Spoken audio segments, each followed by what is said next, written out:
भगवतो अरहतो सम्मा सम्बुद्धस्स नमो तस्स भगवतो अरहतो सम्मा सम्बुद्धस्स नमो तस्स भगवतो अरहतो सम्मा सम्बुद्धस्स।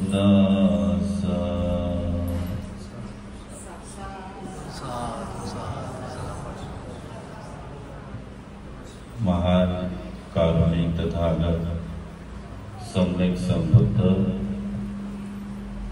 भगवंताचा सुख्या सद्धम्म, भगवंताचा सदा पूजनीय आर्य श्रावक संघ या तिन्ही रत्नांना सर्वप्रथम अभिवादन करतो। पूज्य बोधिसत्व गुणोपेतन डॉक्टर बाबासाहेब आंबेडकर यांच्या समग्र धम्मक्रांतीमध्ये संपूर्ण जीवन समर्पित करून आज गौरवदादा यांचा स्मृतिदिन या ठिकाणी संपन्न होत आहे। त्या निमित्ताने पूजनीय भदंत करुणानंदजी महाथेरा आणि उपस्थित सर्व श्रद्धावान उपासक उपासिका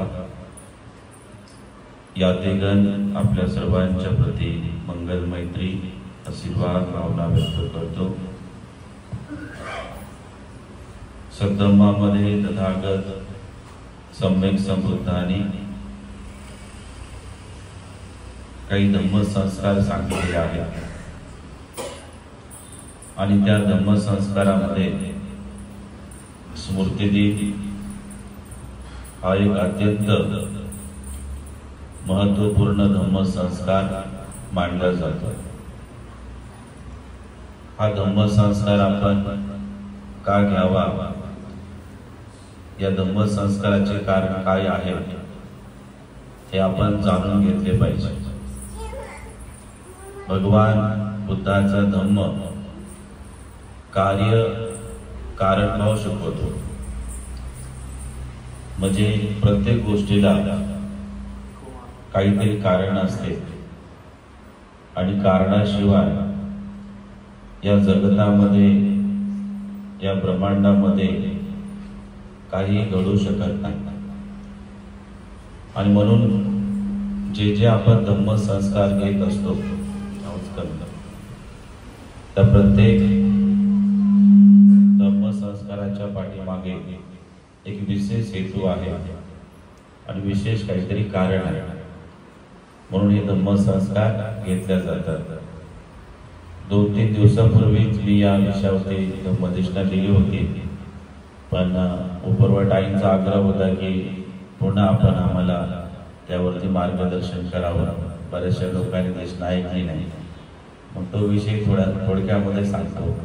पूज्य पंथींची धम्मदेशना होणार आहे। तर स्मृतिदिन हा जो धम्मसंस्कार आहे हा भगवान तथागत सम्यक संबुद्धांच्या म्हणजे काळापासून चालत आलेला एक संस्कार आहे। म्हणजे आज वर्तमान काळातला हा संस्कार नाही आणि याची सुरुवात कोणापासून झाली याचं वर्णन साहित्यामध्ये आलेलं आहे। जे भगवान तथागत सम्यक संबुद्धांचे अग्र उपासक होते राजा बिंबिसार, अत्यंत श्रद्धावान आणि अत्यंत धार्मिक उपासक होता आणि तो परिपूर्ण शीलामध्ये पुष्ट होता आणि दानामध्ये अग्र होता, समाधीमध्ये अग्र होता। तर तो रोज भगवंताच्या विहारामध्ये नित्यनेमाने येत असत आणि आपली पुण्य पारमिता तो अर्जित करत असत। तर बिंबिसाराच्या एकदा सकाळच्या प्रहरी भगवान तथागतांच्या विहारामध्ये येतात आणि आल्याच्या नंतर भगवंताला अभिवादन करून मोठ्या दुःखी मनाने भगवान तथागतांच्या डाव्या साईडला खालच्या आसनावरती बसतात।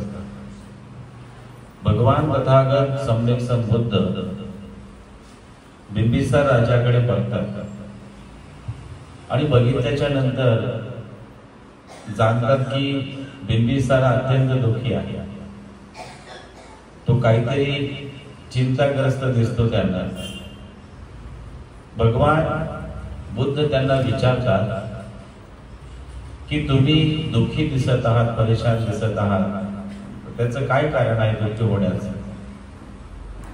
तर त्यावेळेस बिंबिसार सांगतात की भगवान, मी विश्राम करीत असताना माझ्या अनेक दिवसापासून स्वप्नामध्ये काहीतरी असे विचित्र लोक येत आहेत, जसे की भूत असेल, प्रेत असेल, अशा पद्धतीचे.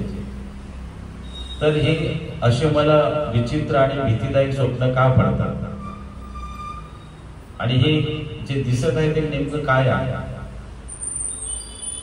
मग भगवान बुद्ध सर्वज्ञ आहे, त्यांना त्रिकाळाचं ज्ञान नाही तर जसं सहस्त्र लोक धातूचं ज्ञान असते.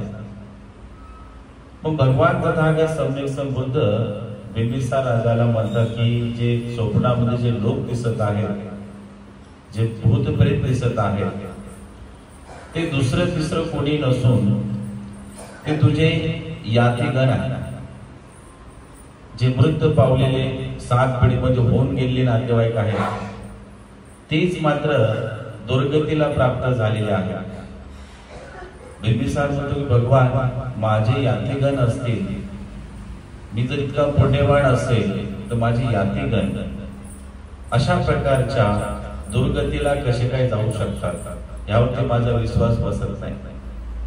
तर भगवान सम्यक संबुद्ध सांगतात की जर तू इतका महान श्रेष्ठ राजा आहे आणि तुझ्या पुढे जे आपत्य आलेलं आहे, जे मुलगा असेल, मुलगी असेल, तर ते सुद्धा नावाला मुलगा आणि नावाला मुलगी आहे, पण ते लोक सुद्धा तुझ्यापेक्षा भिन्न आहेत, ते वेगळे आहेत. तुझे कर्म वेगळे आहेत, तुझ्या मुलाचे कर्म वेगळे आहेत, तुझ्या मुलीचे कर्म वेगळे आहेत, यातीगणांचे कर्म वेगळे आहेत. सगळ्यांचे कर्म हे वेगवेगळे आहेत, भिन्न आहेत. आणि कर्माच्या आधारे व्यक्ती इहलोकातही सुगती प्राप्त करतो आणि कर्माच्या आधारे तो मनुष्य परलोकातही सुगती साध्य करतो. पण तो इथे जीवन जगत असताना जर काया वाचा मनाचे कर्म बिघडले तर काया वाचा मनाच्या कर्माच्या आधारे त्या मनुष्याला इथेच दुर्गती प्राप्त होत असते. जर इथेच तुमची दुर्गती झाली असेल तर परलोकामध्ये तुमची सुगती कशी होणार? परलोक तुमचा सुखी कसे बनणार? इथेच तुम्ही दुःखी आहात, परेशान आहात. तर तथागत सम्यक संबुद्ध बिंबिसार राजाला सांगतात की तुला एका गोष्टीचे स्मरण नाही आहे, परंतु मला एका गोष्टीचे स्मरण होते, ते मी तुला सांगतो, तू नीट ऐक. भगवान सांगतात. तर भगवान तथागत सम्यक संबुद्ध बिंबिसार राजाला त्याचे यातीगण 7 पिढीमध्ये होऊन गेलेले जे नातेवाईक आहेत ते दुर्गतीला कुठल्या कर्माच्या आधारे प्राप्त झाले त्याचं ते वर्णन करतात, त्याचे जातक सांगतात, पास्ट लाईफ सांगतात. बिंबिसार राजाला भगवान बुद्ध काय सांगतात की सम्यक संबुद्ध म्हणजे मी स्वतः उत्पन्न होण्यापूर्वी इथे अनेक तथागत म्हणजे अनेक सम्यक संबुद्ध होऊन गेले आहेत. तुम्ही आता 28 सत्य बुद्ध पर्यंत गाथा वाचत असतात, त्याच्यामध्ये होऊन गेल्या बुद्धांचं वर्णन आलेलं आहे, त्याचे नाव आहेत. आणि एका बुद्धाला उत्पन्न होण्यासाठी कल्पवर्ष लागतात, हे तुम्ही वाचलेलं आहे. आपल्या सम्यक संबुद्धाला उत्पन्न होण्यासाठी 4 असंख्य 1,00,000 कल्पवर्ष लागतात. आणि तेव्हा त्यांची उत्पत्ती झाली, तेव्हा बुद्धत्व त्यांना मिळाले. म्हणजे इतक्या वर्ष त्यांनी पारमिता पूर्ण केल्या. म्हणजे एका बुद्धाला उत्पन्न होण्यासाठी अनेक वर्ष लागतात, कल्पवर्ष लागतात. तर भगवान तथागत सम्यक संबुद्ध बिंबिसार राजाला सांगतात की माझ्या आधी, माझ्या पूर्वी याच पृथ्वी तलावरती तिस्स नावाचे सम्यक संबुद्ध होऊन गेले होते. आणि तिस्स सम्यक संबुद्धाला म्हणजे अजून 3 भाऊ होते आणि त्यांचे जे वडील होते त्यांचे वडील होते महेंद्र. महेंद्र हा राजा अतिशय महान होता आणि पुण्यवान होता. कारण जर राजाच्या घरामध्ये जर एका बुद्धाचा जन्म होत असेल तर तो किती पुण्यवान असेल, ते वडील किती पुण्यवान असेल, ती माता किती पुण्यवान असेल की तिच्या घरामध्ये बुद्ध उत्पन्न झाले. तर महेंद्र राजाला म्हणजे 4 पुत्राची प्राप्ती झाली आणि 4 पुत्रामध्ये जे पहिला पुत्र होता ते म्हणजे तिसरं भगवान तथागत सम्यक संबुद्ध. ते बुद्ध झाले आणि बुद्ध झाल्याच्या नंतर महेंद्र राजाला मोठा आनंद झाला, अरे माझ्या घरामध्ये तथागत सम्यक संबुद्धाचा जन्म झाला, अर्थात माझ्या घरात धम्माचा जन्म झाला, अर्थात माझ्या घरामध्ये संघाचाही जन्म झाला. म्हणजे माझ्या घरी बुद्ध रत्न पण आहे, माझ्या घरी धम्मरत्न पण आहे, माझ्या घरी संघ रत्न पण आहे आणि अनमोल 3 रत्न आहेत. अनमोल सर्वश्रेष्ठ हे धन आहे. हे 3ही धन राजाच्या घरी उत्पन्न झाले. त्याला मोठा आनंद झाला आणि महेंद्र राजा हा वयोवृद्ध होत असताना तेव्हा तिसरं नाव भगवान बुद्धाची उत्पत्ती झाली. ते बुद्ध झाले ध्यान मनन चिंतन करून. तर त्यावेळेस महेंद्र राजाने भगवान तिसर यांना याचना केली की भगवान आजपासून मला काही तुम्ही वर द्या. जसे आपल्या तथागत सम्यक संबुद्धाला विशाखाने काही वर मागितले होते. तुम्ही भक्तीच्या प्रवचन ऐकलं असेल युट्यूब चॅनलवर, नाही? तर विशाखाने भगवंताला काही वर मागितले आणि भगवंताने दिले. तसेच वर अनाथ पिंडकाने मागितले होते. आणि ज्या वेळेस काही लोकांना भगवंताला भोजनदान द्यायचं असेल, संघाला भोजन द्यायचं असेल आपल्या बुद्धाच्या काळामध्ये, तर ते पहिले त्या विशाखाकडे जायचे, अनाथ पिंडकाकडे जायचे. म्हणजे भगवंताला बोलण्याची इच्छा आहे, संघाला घरी बोलवण्याची इच्छा आहे, भोजनदान देण्याची इच्छा आहे, तर आम्हाला अनुमती द्या. विशाखा म्हणायची की ठीक आहे तुम्ही पुण्य करा. अनाथ पिंडक म्हणायचं ठीक आहे तुम्ही पुण्य कर्म करा. त्यांना ते परमिशन द्यायचे. तर महेंद्र राजाने भगवान तिसर यांना वर मागितला की मी जिवंत असेपर्यंत, मी मरण्याच्या आधी तुम्ही माझ्याकडून भोजनाचं दान घ्यावं, चिवर घ्यावं, पात्र घ्यावं, परिस्कार घ्यावा, अर्थात चतुर्पचयाचे दान भगवान तिसरी माझ्याकडचेच घ्यावे. आणि मी मरेपर्यंत तिसर भगवंताने आणि भिक्खू संघाने भोजन आमच्या घरचेच घ्यावं. अनेक लोकांचा स्वार्थ असतो, तर काही लोकांचा स्वार्थ हा चांगला असतो, तर काही लोकांचा स्वार्थ हा वेगळा असतो. म्हणजे सगळीच प्रजा ही स्वार्थी आहे, स्वार्थातून कोणी बाहेर नाही आहे, नाही का? चांगलं करणे हा पण एक स्वार्थ असतो, आणि आपलं काम साधून घेणं हा एक स्वार्थच असतो. अनेक प्रकारचे स्वार्थ आहेत. काही लोक म्हणतात कामापुरता मामा, आहे की नाही? म्हणजे काम झालं की हम नाही तुम्हारे, तुम नाही हमारे, अशी प्रवृत्तीचे बरेचसे लोक आहेत. पण धार्मिक प्रवृत्तीचे लोक असे नसतात. ते तुम्ही काम करा त्यांचं की नका करू, ते तुमच्याशी जोडलेले असतात. अलग अलग लक्षात, ते तुमचे कल्याण मित्र असतात. धार्मिक लोक नेहमी दुसऱ्यांचं हित चिंतत असतात, हित साधत असतात. दुसऱ्याच्या हितामध्ये त्यांना मोठा आनंद वाटतो, अरे बाबा आपल्या शेजारचा चांगला बनत आहे, सुखी बनत आहे, नाही का? तर त्यांना आनंद होतो. पण एखादा अधार्मिक व्यक्ती असेल, वाईट प्रवृत्तीचा व्यक्ती असेल, मळलेल्या मनाचा व्यक्ती असेल आणि जलस प्रवृत्तीचा व्यक्ती असेल, तर त्याला तुम्ही चांगलं बोलताना दिसलं तर अरे हे काय बरोबर नाही, याची प्रगती होत आहे, हे काय बरोबर नाही. अशा प्रकारचे अनेक लोक असतात. चित्ताच्या अनेक प्रवृत्ती असतात. भगवान बुद्धांनी चित्ताला प्रमुख मानलेला आहे, चित्ताला प्राधान्य दिलेलं आहे. भगवान बुद्ध म्हणाले की चित्ताच्या द्वारेच सगळ्या प्रवृत्ती उत्पन्न होतात. चित्ताच्या द्वारे सुख मिळत असते आणि चित्ताच्या द्वारे मनुष्याला दुःख मिळत असते. चित्ताच्या द्वारेच तुम्हाला सुगती मिळते आणि चित्ताच्या द्वारेच तुम्हाला दुर्गती मिळत असते. म्हणजे सुख आणि दुःख, सुखद आणि दुर्गत याचा जो उगम आहे, तो उगम आपल्या अंतर्मनामध्ये, आपल्या चित्त प्रवृत्तीमध्ये आहे. भगवान बुद्धांनी 45 वर्ष शिकवलं की तुम्ही तुमच्या मनाला परिशुद्ध बनवा, तुमच्या मनाला पवित्र बनवा, तुमच्या मनाला शुद्ध बनवा. कारण मन जर शुद्ध झाले तर तुम्हाला सुगतीपासून कोणी अडवू शकत नाही. तर त्या महेंद्र राजाचा स्वार्थ होता की भगवंतानी माझ्याकडचे भोजन घ्यावे, आणि भगवंतानी तशी अनुमती दिली. आणि वर्ष तो दान देत गेला. आणि जे 3 मुलं होते अजून दुसरे महेंद्र राजाचे, ते म्हणायचे की पिताश्री तुम्हीच हे दान पुण्य करता, थोडस आम्हाला पण करू द्या ना, म्हणा भगवंताला थोडस दान देऊ द्या की म्हणे. तो महेंद्र राजाचा स्वार्थ होता. तो म्हणे नाही नाही, मी काय तुम्हाला परमिशन देत नाही म्हणे भोजन दान देण्याचे. तर असं नाही नाही म्हणता म्हणता बरेच वर्ष गेले. आणि वर्ष गेल्याच्या नंतर एकदा अचानक त्यांच्या राज्यावरती बाहेरच्या लोकांना स्वारी केली, त्यांच्या राज्यावरती अतिक्रमण केले.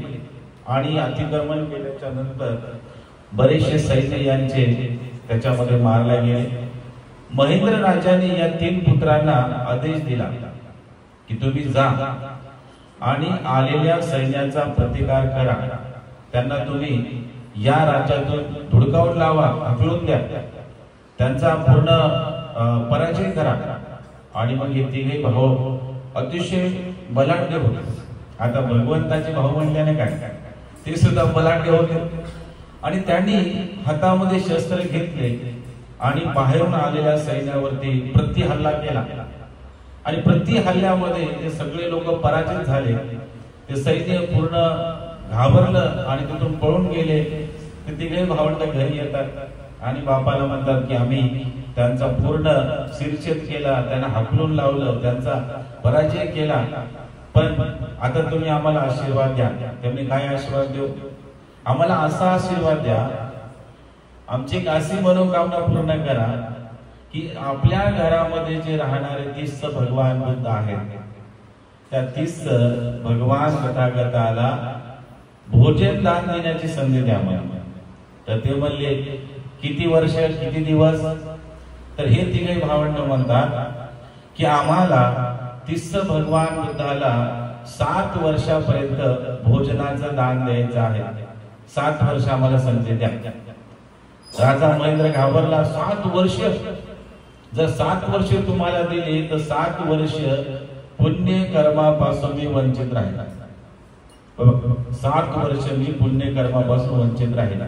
असे किती लोकांची मनीषा असते, मी रोजच पुण्य करावं, मी रोजच दान द्यावं, मी रोजच धर्म ऐकावा, मी रोज ध्यान करावं. फार कमी लोकांची मनीषा असते. भारतीय परंपरेमध्ये पुण्य कर्म करण्याची फार कमी लोकांची इच्छाशक्ती असते, नाही का.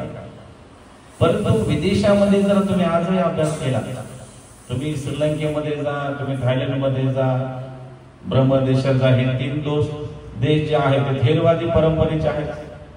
भगवंताच्या परिशुद्ध ज्ञानाला त्यांनी जतन केले आहे, भगवंताच्या त्रिपिटकाला त्यांनी जतन केले आहे. त्या देशातील लोकांची आजही अशी मनीषा असते की आम्ही रोज आणि रोज भगवंताच्या आर्य श्रावक संघाला भोजनाचे दान द्यावे, चिवरचे दान द्यावे, अशी त्यांची इच्छा असते.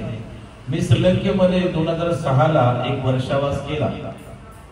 आणि तिथे राहत असताना एक 15-16 वर्षाची मुलगी रोज बुद्धविहारात यायची, सकाळी यायची 4 वाजता. आणि येत असताना ते रिकाम्या हाताने येतच नव्हतं. आता बरेचसे आपले लोक रिकाम्या हाताने येतात, आहे की नाही. विहारात येताना ते रिकाम्या हाताने येतात, फुलं आणत नाहीत, अगरबत्ती आणत नाहीत, मेणबत्ती आणत नाहीत, नाही का. तिथं फुलं असतात ठेवलेले, दुसऱ्यानेच आणले तेच घ्यायचे, ते बुद्धाला द्यायचे. तिथले फुलं घ्यायचे आणि बंदजीला द्यायचे, नाही का. खिशातलं काहीच काढायचं नाही. ज्याने फुलं आणले त्यांचं पुण्य होणार आहे, तुमचं काय होणार आहे, ऐक नाही होणार ना. तुमच्या आजीविकेमधून जे तुम्ही कमावलेलं धन आहे, त्या धनाला जेव्हा तुम्ही फुलासाठी खर्च करता, भगवंताच्या दिव्यासाठी खर्च करता, भगवंताच्या अगरबत्तीसाठी खर्च करता, तर ते पुण्य तुमच्या पदरात पडणार आहे. हे उपरवट आईनं उपरवट बाबानं फुलं आणले तिथे ठेवले, ते फुलं आम्हाला दिले, तुमचं काय पुण्य होणार आहे? तुमचं काही पुण्य होणार नाही, नाही का? तुमचं पुण्य होण्यासाठी तुम्हाला तुमचा खिसा रिकामा करावा लागेल, आहे की नाही? जर खिसा रिकामा झाला तर पुण्य कर्माचं बॅलन्स तुमच्या अंतर्मनामध्ये पडतं, आहे की नाही? पण आता मनुष्य हे जीवन जगत असताना भौतिक धनसंपदा अनेक प्रकारचे संचित करत असतो. इतकं धन जमा करतो आणि मेल्याच्या नंतर ते धन मात्र इथेच राहते. ते भौतिक धनसंपदा आतापर्यंत एखाद्या तरी माणसाच्या सोबत गेली का? सांगा बरं, एखाद्या माणसासोबत गेली का? नाही गेली.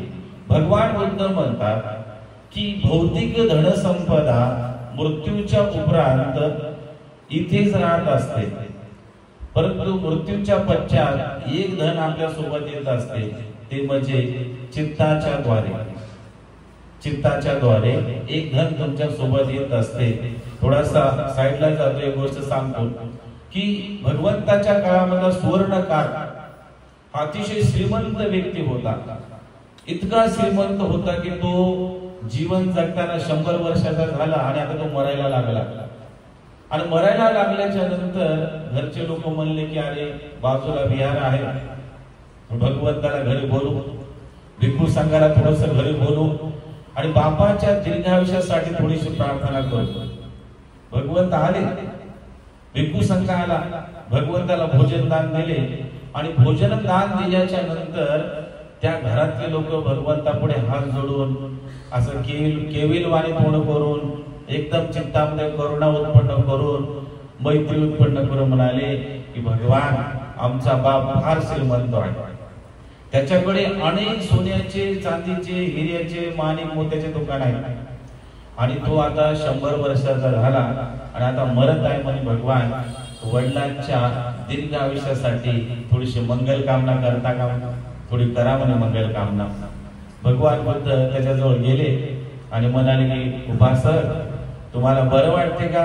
आणि भगवान मला बरं वाटत नाही, मरणासन्न वेदना होत आहे, खूप वेदना होत आहेत म्हणे शरीरामध्ये. मरणाऱ्या व्यक्तीला बघा ना, असा झोपत असतो, तो खाटेवरती पडलेला असतो, त्याला म्हणा की बरं वाटतंय का? तो काय म्हणतात, नाही हो बाबा खूप वेदना होत आहे, खूप त्रास होत आहे, नाही का? अनेक पीडा उत्पन्न होतात शरीरामध्ये. भगवान बुद्ध त्याला म्हणतात की तुम्हाला बरं वाटत आहे का? तुम्हाला नाही भगवान मला बरं वाटत नाही. किती वर्षाचे झाले? भगवान मी तर आता 100 वर्षाचा झालोय. एक आयुष्य असतं की त्यावेळेस मनुष्य आयुष्याला लपवतो, वयाला लपवतो, है ना? बरेचसे आमच्या माता भगिनी म्हणतात माझं वय कमी आहे म्हणतात.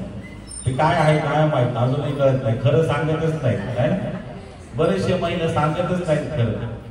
तर त्याला विचारलं तुमचं आयुष्य किती आहे? तर ते म्हणाला भगवान मी 100 वर्षाचा आहे. तर म्हणे 100 वर्षामध्ये तुम्ही काय काय केलं म्हणे आतापर्यंत? ते म्हणे भगवान मी म्हणे आतापर्यंत 100 दुकानं तयार केली, म्हणजे सोन्याचे, चांदीचे, ज्वेलर्स. आता सराफ आहे ना, रांका ज्वेलर्स, काय काय ज्वेलर्स आहेत की 100 दुकान तयार केले म्हणे. बरं म्हणे, नाही का? आणि भौतिक धन तर संचित केलं म्हणे. पण आता मरत असताना जे धन तुझ्या सोबत येणार आहे त्याला तू थोडस संचित केलं का? म्हणजे जमा केलं का? तर म्हणे भगवान ते काय असते म्हणे. आता काय असते इथूनच सुरुवात झाली. ते धन काय असते म्हणजे मेल्याच्या नंतरही तुमच्या सोबत येत असते. ते धन काय आहे? तर भगवान बुद्ध म्हणाले जिवंत असताना जो उपासक जी उपासिका शील सदाचाराचे पालन करते ते धन मृत्यूच्या उपरांत चित्ताच्या सोबत येते.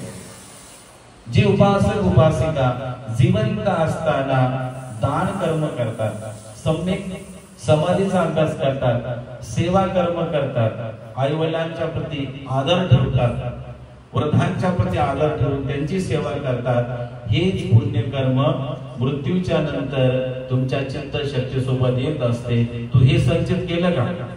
100 वर्षामध्ये कधी तो भगवंताला घरी बोलावला का? आणि भगवान नाही. 100 वर्षामध्ये कधी एखाद्या भंतीला भोजन दिलं का? कधी प्रणाम केला का? तुम्ही भगवान नाही केला. अरे तू तर लय भिकारी आहेस म्हणे. तू का तर श्रीमंत नाही का? म्हणजे भगवंताने भौतिक संपत्तीला पाहिजे तेवढं महत्व दिलं नाही. म्हणजे भगवंत असं नाही म्हणाले तुम्ही गरीबच राहा बाबा, गरीब नका राहू, तुम्ही धन संचित करा, पण त्याच्याबद्दल आसक्त होऊ नका, त्याच्याबद्दल आसक्ती ठेवू नका, कारण ते तुम्हाला धन सोडून जाणार असते. किती धन तुम्ही संचित केले आणि अचानकच मात्र भूकंप आला तर काय करता? गेलं भूकंपामध्ये. म्यानमार मध्ये किती मोठा भूकंप आला, किती मोठमोठ्या बिल्डिंग पडल्या, त्याच्यामध्ये किती लोकांचे पैसे असतील, किती सोनं असेल, किती धन असेल, सगळं तबाहीमध्ये गेले, सगळं नेस्तनाबूत झालेलं आहे.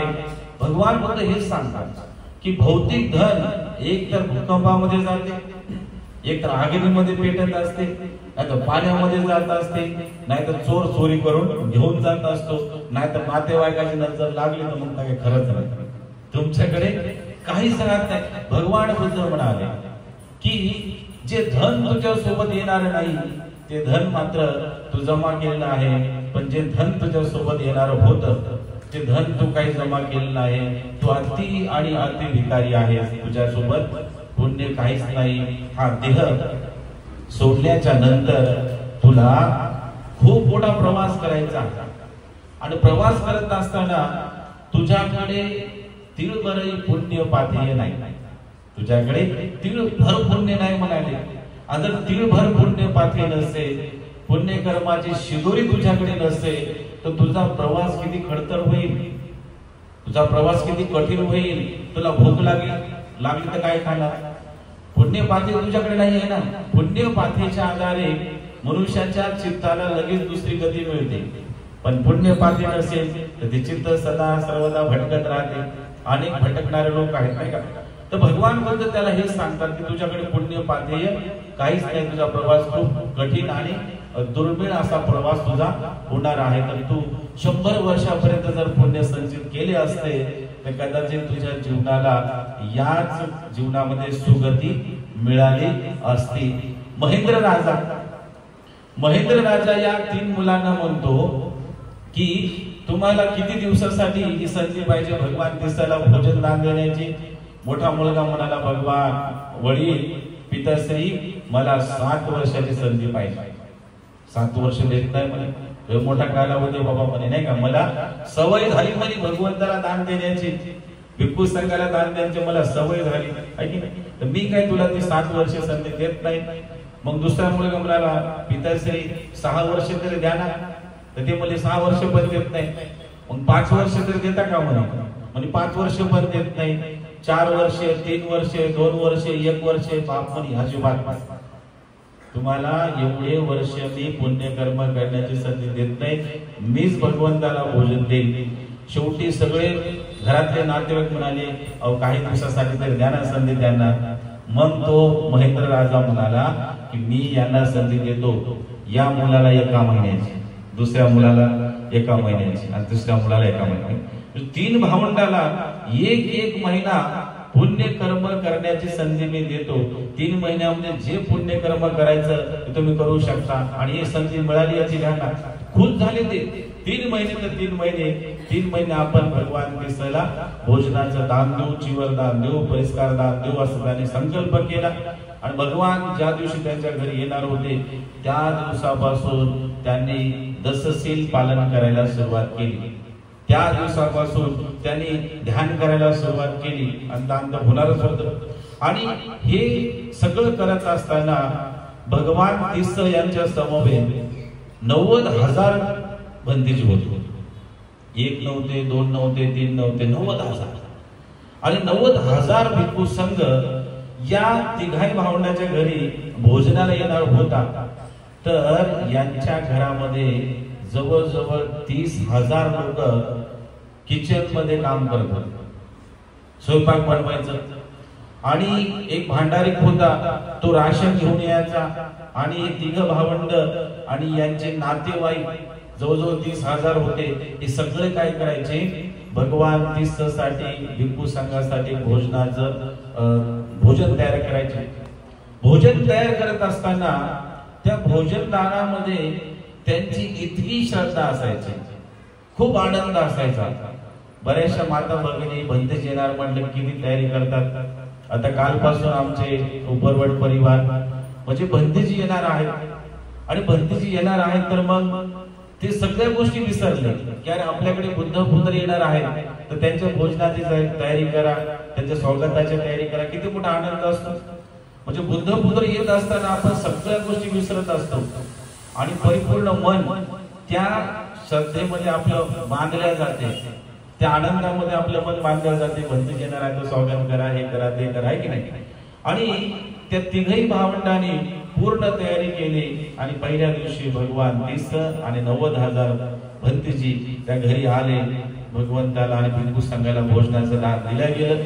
आणि त्याच्यानंतर दुसऱ्या दिवशी पण भगवान बुद्ध आणि भिक्खू संघ येणार होता.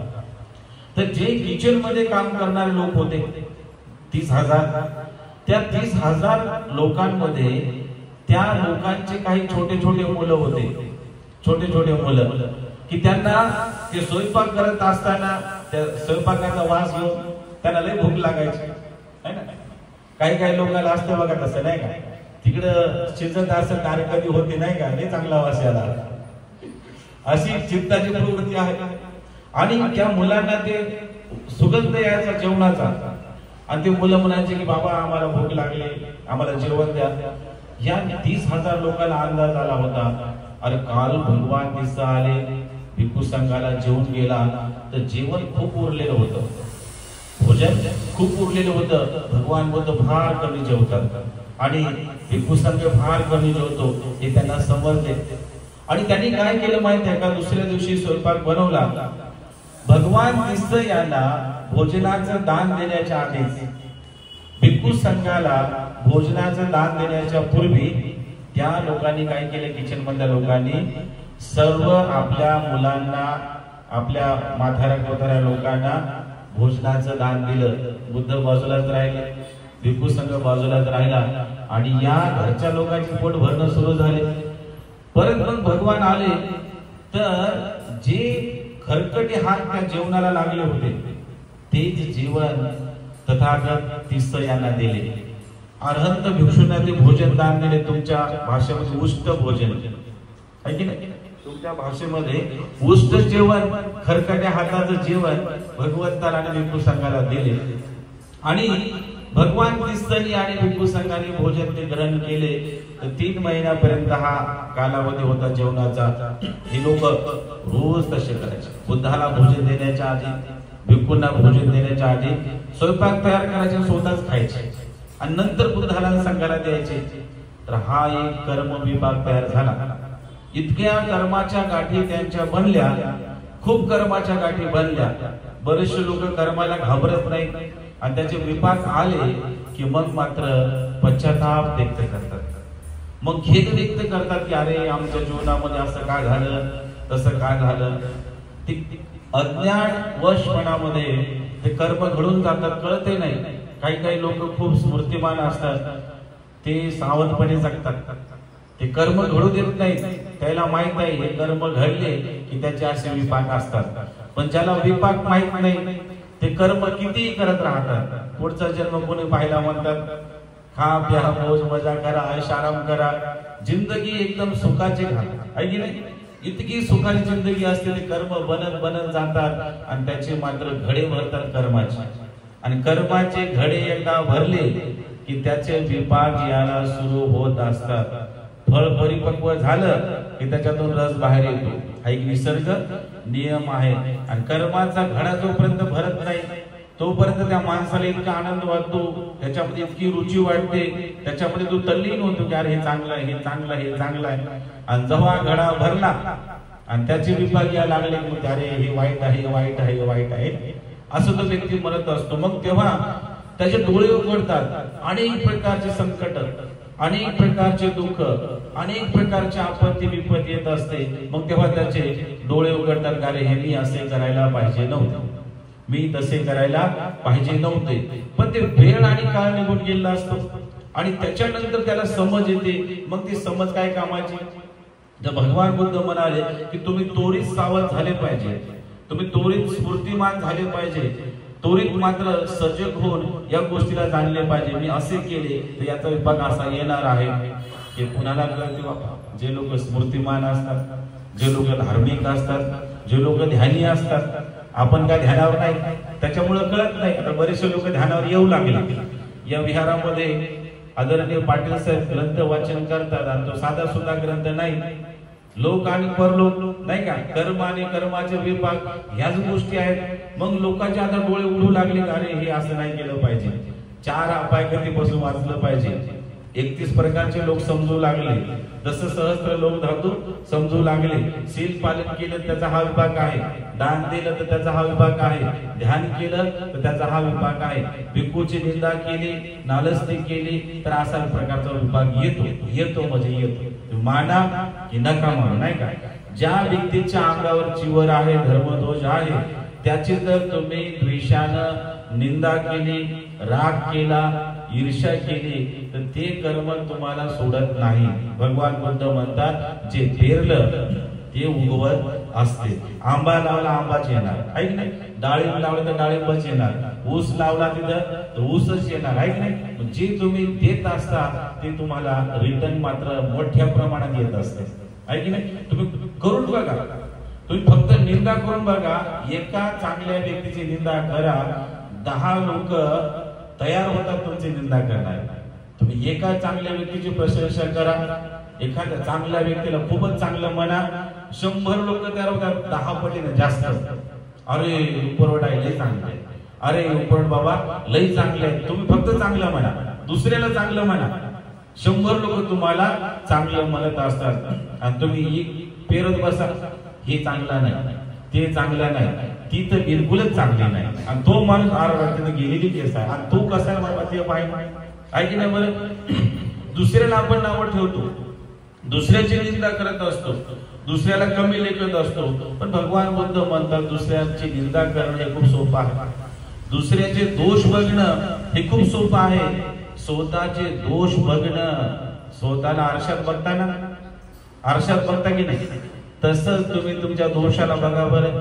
मग तुम्हाला समजेल अरे आपण तर त्या व्यक्तीपेक्षा आपण जास्त वाईट आहोत. हे बघता आलं पाहिजे. हे धार्मिक लोक बघू शकतात. आणि ज्या व्यक्तीला स्वतःला बघता आलं तो व्यक्ती उभ्या आयुष्यामध्ये कुणालाच नाव ठेवत नाही. बाबा तू तिकडे काही काशी कर, मला काय सांगू नको. कर्म आणि कर्माचे विभाग समजले की तो म्हणतो बाबा मी मुका आहे, मी मुका आहे, मला बोलता येत नाही. आणि बाई असं म्हणते मी मुकी आहे ऐक नाही, मला काही बोलता येत नाही. ते कुणाच्या वाईट कृत्यामध्ये सामील होतच नाही. त्यांना माहित आहे हे वाईट कृत्य आम्हाला अधोगतीकडे घेऊन जाणार आहे. भगवंताची निंदा करणं आणि अनंताची निंदा करणं, चांगल्या भिक्षूची निंदा करणं, चांगल्या माणसाची, चांगल्या बाईची निंदा करणं हे गरुकर्म आहे. हे गरुकर्म आहे, हे जडकर्म आहे. आणि ते जडकर्म तुम्हाला या जीवनामध्ये सुखी बनूच देत नाही. तुम्ही किती अगरबत्ती लावा बुद्धाला आणि तिकडे निंदा करा, ते म्हणते अगरबत्ती काही कामाची नाही. ते भगवान बुद्ध म्हणतात ही अगरबत्ती काहीच कामाची नाही, तू तिकडेच लाव कुठे जाऊन आहे की नाही. बरं चतुर महाराज देवता बघतात, शिमलटक भूमलटक अंतरिक्षात देवता बघतात की अरे बुद्धाची पूजा करू लागला, पण बुद्धाच्या प्रती गौरव नाही, बुद्धाच्या प्रती आदर नाही, नाही का, बुद्धाच्या संघाच्या प्रती आदर नाही. याची पूजाही काही कामाची नाही, याचं तर ध्यानही काही कामाचं नाही, ध्यानावरच नसतो आहे की नाही. तर अशा प्रकारे अकुशल कर्म माणसाचं आयुमान कमी करतात. निंदा ही तुम्हाला आयुष्य कमीच करून देते. अलग लक्षात, निंदा करताना आपण किती वाचेची बडबड बडबड करतो, खूप बडबड करतो. वाचेचे कर्म बनतात, मन खराब बनते आणि मन खराब झालं की काय आपण खराब बनत असते. हाणामाऱ्या, मारझोडी, तुफान येत असते, आंधी येत असते आणि लोक पूर्ण होश गमावून बसतात आणि त्या ठिकाणी अनेक प्रकारचे कर्म हे बनत असतात. तर या 3 भावंडांनी 30 भगवान बुद्ध घरी येणार, 90,000 बंदेची घरी येणार, असा संकल्प केला की आपण दशशिलाचं पालन करू, ध्यान करू, दान करू, सेवा करू. आणि हे जे बनवणारे स्वयंपाकघरी 30,000 लोक ते मात्र बुद्धाला भोजन द्यायच्या आधी जेवण करायचे. असा विभाग आला त्यांचा की त्यांचा आयुमान डायरेक्ट कमी झालं आणि 3 महिन्याच्या नंतर त्यांचा मात्र मृत्यू झाला. आणि मृत्यू झाल्याबरोबर त्यांचं चित्त 7व्या दिवशी त्यांचं चित्त दुर्गतीला प्राप्त झाले. ते चित्त डायरेक्ट प्रेत गतीला प्राप्त झाले। याचा संदर्भ तुम्हाला पेतवधू आणि विमानवधू या ग्रंथामध्ये वाचायला मिळेल। तर ते चित्त डायरेक्ट दुर्गतीला प्राप्त झाले आणि प्राप्त झाल्याच्या बरोबर ते चित्त 9व्या दिवशी भगवान तिस यांच्याकडे आलं आणि म्हणाले की भगवान, आम्हाला या प्रेत गतीमध्ये प्रचंड त्रास होत आहे, या प्रेत गतीमध्ये प्रचंड दुःख आहे, तर भगवान या गतीतून आम्हाला बाहेर काढा, अनुकंपा करा। भगवान तिस त्यांच्या कर्माला जाणतात आणि कर्माला जाणल्याच्या नंतर भगवान म्हणतात की या कर्माचा जे विपाक आहे हा खूप भयानक आहे। तुम्हाला कित्येक कल्प वर्ष या प्रेत गतीमध्ये राहावं लागेल, दुःख भोगावं लागेल। जोपर्यंत कर्माचं कर्ज चुकतो होणार नाही तोपर्यंत तुम्हाला विमुक्तीची अवस्था ही काय मिळणार नाही आहे। तुम्हाला अनेक कल्प इथे राहावंच लागेल। नाही म्हणे भगवान काहीतरी करा ना, म्हणे काहीतरी मार्ग दाखवा ना। आता दुःख आल्यावर काहीतरी करतोच की नाही माणूस, नाही का, विनंती करू लागले। भगवान तिसनी त्यांच्या काही गोष्टी चांगल्या जाणल्या आणि जाणल्याच्या नंतर म्हणाले की येणाऱ्या काळामध्ये कश्यप नावाचे सम्यक संबुद्ध या पृथ्वी तलावरती उत्पन्न होतील। कश्यप भगवान बुद्धाकडे तुम्ही याचना करा की आम्हाला या प्रेत गतीतून बाहेर पडायचं आहे, आमच्यावरती अनुकंपा करा, ते काहीतरी मार्ग दाखवतील। आणि मग कश्यप म्हणते भगवान बुद्धाच्या काळामध्ये हे तोपर्यंत दुःख भोगत गेले। प्रेतगतीचं दुःख हे भयानक प्रेतगतीची अवस्था आहे, नाही का। हे तुम्हाला ज्यावेळेस कळेल, ज्यावेळेस काहीतरी अवस्था मिळेल, जे 4 अवस्था आहेत ना, श्रोतापन्न, सकृतागामी, अनागामी आणि आरंत, या 4 अवस्थेला प्राप्त केल्यावर तुम्हाला प्रेत अवस्था कळेल। 31 प्रकारचे लोक कळेल। आता तुम्हाला काही कळणार नाही, तुम्हाला ऐकायला बरं वाटेल, नाही का, पण जोपर्यंत अनुभूती घेत नाही तोपर्यंत काय खरं वाटत नाही। ज्या डॉक्टरकडे जातो आपण आणि त्याने काही औषधी दिली, गुण आला की अरे हा तो लय भारी आणि तो अमुक आणि तो काही कामाचा नाही, आहे की नाही, असं होते की नाही। अनुभूती येते, अनुभूती आल्यावरती माणसाचे डोळे उघडतात, माणसाचा विश्वास त्या गोष्टीवरती बसत असतो। चमत्कार कुठं होतो? जिथे चमत्कार आहे तिथे नमस्कार आहे असं म्हटलं जाते। तर या ठिकाणी भगवान तिस म्हणतात की तुम्ही कश्यप भगवंताला भेटा।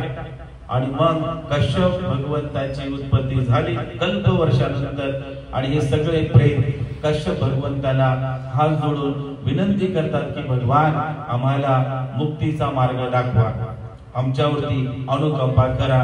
या प्रेत गतीमध्ये भोजन मिळत नाही, प्रेत गतीमध्ये कपडे मिळत नाहीत, प्रेत गतीमध्ये सावली मिळत नाही, ऊन वारा पाऊस त्याच्यापासून रक्षण होत नाही। भगवान काहीतरी अनुकंपा करा।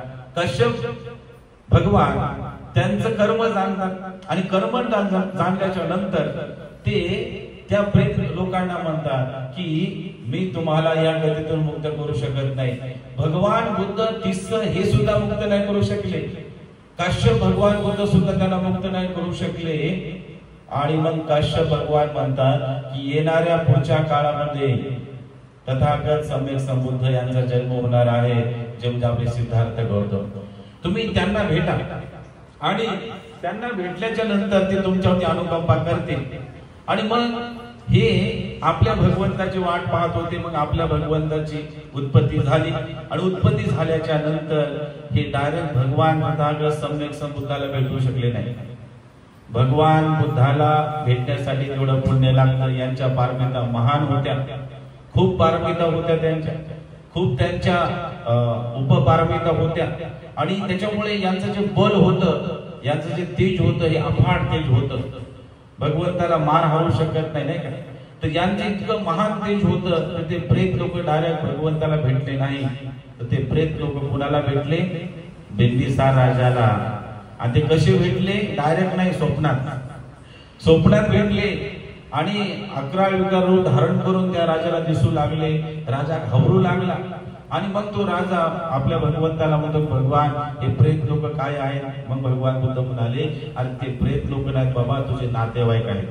आता तुम्ही बरेचसे लोक आहात बाबा, लय पुण्यवान आहात, खूप पुण्यवान आहात आणि तुमच्या जवळचे नातेवाईक बघा बरं, एक नातेवाईक भरतीला बोलवतो, दुसरा नातेवाईक म्हणतो त्याला काही काम धंदा नाही, ते रिकाम टेकले लोक आहेत नाही का, म्हणजे पाटील साहेब घरात बत्तीला बोलवतात, पाटील साहेबांचे असतील नातेवाईक बाबा, काही वाईट पण असतील काही चांगले असतील नाही का, तर एक व्यक्ती पुण्य करणारा असतो आणि एक व्यक्ती पुण्याला नाकारणारा असतो.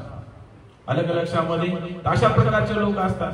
तर बिंबिसार राजाला भगवान बुद्ध सांगतात की अरे जे लोक तुझ्या स्वप्नात येतात ते तुझे नातेवाईक आहेत, जे 7 पिढीमध्ये होऊन गेलेले नातेवाईक आहेत. तुम्ही सुद्धा लक्षात ठेवा, तुमचे अनेक नातेवाईक होऊन गेले, तुम्ही तुमच्या पुरतं पुण्य ठेवत राहू नका, होऊन गेलेल्या लोकांना पुण्य अर्पण करत जायला हे तुम्हाला सुवर्ण संधी आहे. बिंबिसार म्हणाले की भगवान त्या लोकांना आता मुक्त करण्यासाठी मी काय करू. मग भगवान तथागत सम्यक संबुद्धांनी त्यांना विधी सांगितला, त्यांना सत्यक्रिया सांगितली की हे बिंबिसार, तुम्ही पूर्वजांचे स्मरण करून पूर्वजांना आठवून, नाव तर माहित नाही 7 पिढीमध्ये कोण कोण होऊन गेलं, गुणाजी नाही का, मरियापा गेरबा काय असेल ते नाव तर माहित नाही, पण बुद्ध म्हणाले 7 पिढीत होऊन गेलेल्या लोकांचं स्मरण करा तुम्ही आणि त्यांच्या नावाने नाना तऱ्हेचे पुण्यकर्म करा. भगवान बुद्ध आहेत, भिक्खू संघ आहे, तर या बुद्धाला आणि भिक्खू संघाला 4 प्रत्ययाचं दान करा. अलक्षामध्ये एखाद्या भिक्षूला भोजन नसेल तर भोजन द्या, एखाद्या भिक्षूकडे चिवर नसेल तर त्यांना चिवरचं दान द्या, एखाद्या भिक्षूकडे पात्र नसेल तर त्यांना पात्र दान द्या, परिस्काराचं दान द्या, भिक्षूला विहार नसेल तर विहाराची निर्मिती करा. हे महादान सांगितले भगवंतानी. आणि अशा प्रकारचे बिंबिसार राजाने आपल्या पूर्वजांचे स्मरण करून नाना तऱ्हेचे पुण्यकर्म संचित केले आणि ते पुण्य संचित केल्याच्या नंतर भगवान तथागत सम्यक संबुद्ध एक भावना करतात, एक सत्यक्रिया करतात. तुम्हाला काय वाटतं की हे पुण्यकर्म केले इथेच राहते? या हाताच्या द्वारे जे तुम्ही पुण्यकर्म संचित करत असता ते पुण्य तुमच्या अंतर्मनामध्ये संचित होत असते. ऑफिस मध्ये आपण महिनाभर काम करतो, आमची रोशनीताई महिनाभर काम करते, पगार कुठे जमा होतो? बँकेत, आहे की नाही?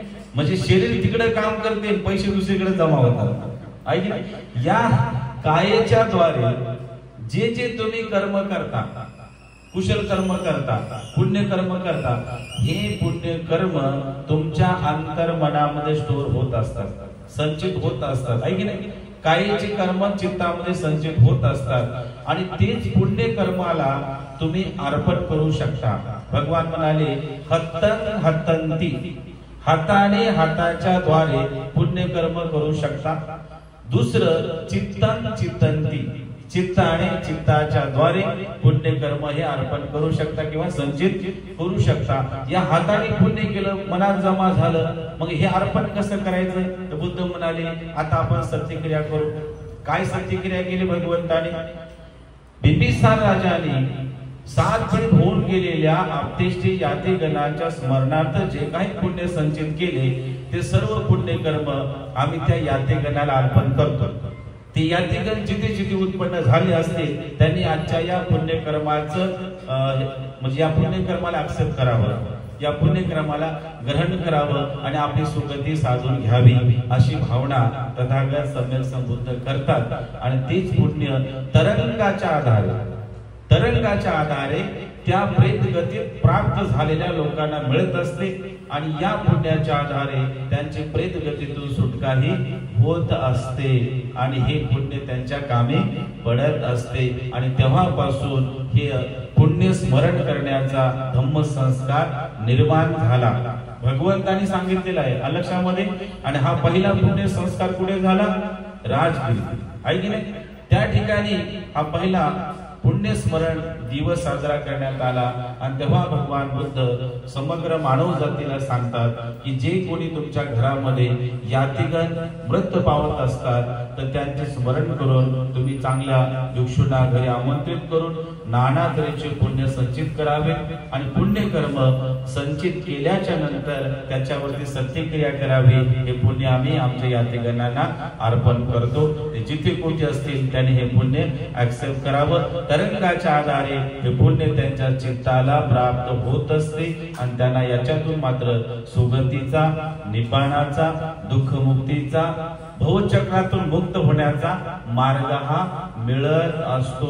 बरेचसे लोक अज्ञानी आहेत, त्यांना असं वाटतं की एखादा व्यक्ती मेला, त्याचा फोटो बनवून आणला, फोटोला निळे लावतात गावाकडे आणि त्या फोटोच्या पुढे नाना तऱ्हेचे जेवण ठेवण्यात येतात। ते मेलेल्या माणसाला जर मटण आवडत असेल तर मटण ठेवतात फोटोच्या पुढे, दारू ठेवतात, आवडणारे कपडे ठेवतात आहे ना बाबा। बाबा तिकडे गावाकडे काम करतात, जळगाव साईडला बोधाचार्य आहेत, ते अनेक प्रकारचे त्यांना अनुभव येत असतात। तर अनेक ठिकाणी असं बघायला मिळतं, परंतु त्यांना माहित नसतं की मेलेल्या व्यक्तीला जेवणाची आवश्यकता नाही, मेलेल्या व्यक्तीला तुमच्या कपड्याची आवश्यकता नाही, मेलेल्या व्यक्तीला तुमच्या दागिन्याची घराची आवश्यकता पडत नसते, तर मेलेल्या व्यक्तीला पुण्यकर्माची आवश्यकता पडत असते। म्हणून हे धार्मिक संस्कार घेतल्या जातात। आजचा जो कार्यक्रम आपण या ठिकाणी घेत आहोत ते केवळ स्मृतिसिस गौरव दादा यांच्या चित्ताला पुण्य अर्पण करण्यासाठी, त्यांना सुगती मिळण्यासाठी, त्यांना निब्बाणाची अवस्था मिळण्यासाठी, त्यांना मात्र भवचक्रातून मुक्त होण्यासाठी आजचा हा आपण धार्मिक धम्मसंस्कार या ठिकाणी घेत आहोत। गौरव दादांचं अतिशय महान आणि श्रेष्ठ पुण्य आहे की त्याच्या प्रत्येक स्मृती दिनाला पूज्य भंतेजींचं दर्शन होतं आणि पूज्य भंतेजींच्या द्वारा मात्र त्यांचा हा धम्मसंस्कार संपन्न होत असतो। जे त्यांचे माता पिता असतील, ताई असेल, यात्रेगण असतील, जे जे जीवनामध्ये पुण्य तुम्ही संचित करता, हे पुण्य नकळत त्यांच्या चित्ताला हे प्राप्त होत असते आणि हे पुण्य नेहमी नेहमी आपण केले पाहिजे। आजच्या त्याची तारीख आहे, त्याचा दिवस आहे, म्हणजे आजच्या दिवशीच आपण वंदना घ्यावी, पुन्हा बोलावं अशातला भाग नसावा। तर जे दिवस येतो सारखाच आहे, प्रत्येक दिवशी आपण स्मृती जागृत केली पाहिजे आणि त्याला हे पुण्य अर्पण केलं पाहिजे। तुम्ही ग्लासभर भंतेजींना पाणी दिलं तर लगेच भावना करायची, हे आम्ही भंतेला पाणी दिलं, आमचं पुण्य आहे, या पुण्यकर्मामध्ये आमचा मुलगा सामील होऊन त्याला हे पुण्य प्राप्त झालं पाहिजे। भंतेजींचं दर्शन केलं, भंतेला फूल दिलं, भंतेला दान दिलं, जे जे कर्म केले त्या कर्मामध्ये स्मृतिसिस यात्रेगणांना आपण इन्व्हॉल्व करून घेतले पाहिजे आणि पुण्य त्यांच्या चित्ताला अर्पण करण्याचा प्रयत्न केला पाहिजे। या कार्यक्रमाच्या द्वारे स्मृतिसिस लोकांच्याही चित्ताला पुण्य मिळत असते आणि जे लोक जिवंत आहेत त्यांचंही पुण्य होत असते। गौरव दादाच्या निमित्ताने आज या ठिकाणी हा कार्यक्रम घडून आणला, तर या कार्यक्रमामध्ये किती लोक जमा झाले बघा, पूर्ण हॉल भरून गेला की नाही। म्हणजे या पुण्यकर्मामध्ये तुमचा सुद्धा खूप मोठा सिंहाचा वाटा आहे। तुम्ही असं नाही म्हणायचे की अरे आम्ही गौरवच्या पुण्यकर्मासाठी गेलतो, गौरवचा स्मृती दिन होता त्यासाठी आम्ही गेलतो, त्यासाठी तर गेलतोच, तद्वतच आमच्याही पुण्यवाढीसाठी आम्ही गेलो, आमचे पुण्य आम्ही वाढवलं, वंदना केली, तुमचं पुण्य वाढलं की नाही, परित्राण ऐकला तुमचे पुण्य वाढले की नाही, धम्मदेशना श्रवण करता तुमचे पुण्य वाढले की नाही, दोन बुद्ध पुत्रांनी भगवंताला पुढे बघता हे महान पुण्य आहे की नाही। आणि चित्ताची निर्मळ अवस्था झाली, आता चित्तात राग आहे का नवऱ्याला भांडाव, चित्तात राग आहे का नंदीला भांडाव, नाही का बहिणीला भांडाव, भावाला 2-3 हाणून यावं असं आहे का। मनामध्ये पवित्र भाव आहे, मनामध्ये निर्मळ भाव आहे, त्याच्यामुळे या धार्मिक धम्मसंस्कारामध्ये नेहमी नेहमी आपण इन्व्हॉल्व झालं पाहिजे आणि आपले जे कालकथित यात्रेगण आहेत त्यांच्या नावाने नेहमी पुण्य दान करण्याचा आपण सातत्याने प्रयत्न केला पाहिजे। तर उपरवाड आई आणि बाबा अतिशय श्रद्धावान आहेत, आमच्या रोशनीताई अतिशय श्रद्धावान आहेत, सातत्याने धम्माच्या प्रभावामध्ये असतात, सातत्याने धम्माच्या प्रवाहात असतात नाही का। आता एक दिवस भंतेला बोलवलं आणि वर्षभर भंतेचे काय गेले कुठे गेले का असं काही नाही का। रोज त्यांचं मेसेज तरी असतो, 7-8 दिवसाला फोन तरी असतो, विचारपूस असते आणि त्याच्यामुळे भिक्खू संघ त्यांच्या संपर्कामध्ये आहे।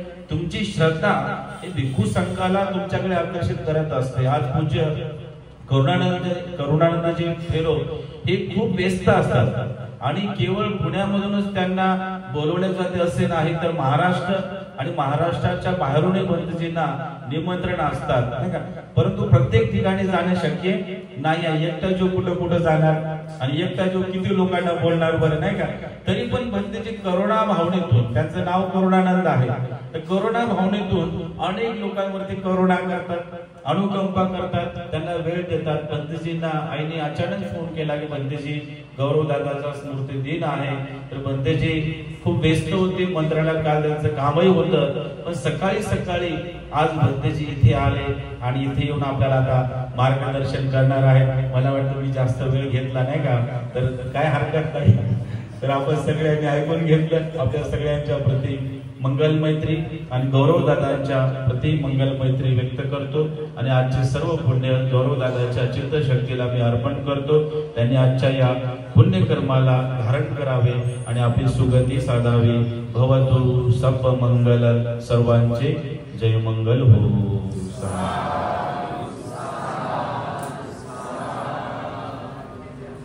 पूज्य करुणानंदजी महातेरा आपल्या सगळ्यांना धर्मदेशना देऊन उपकृत करतील। आपण सर्वांनी शांत चित्ताने देशना श्रवण करा।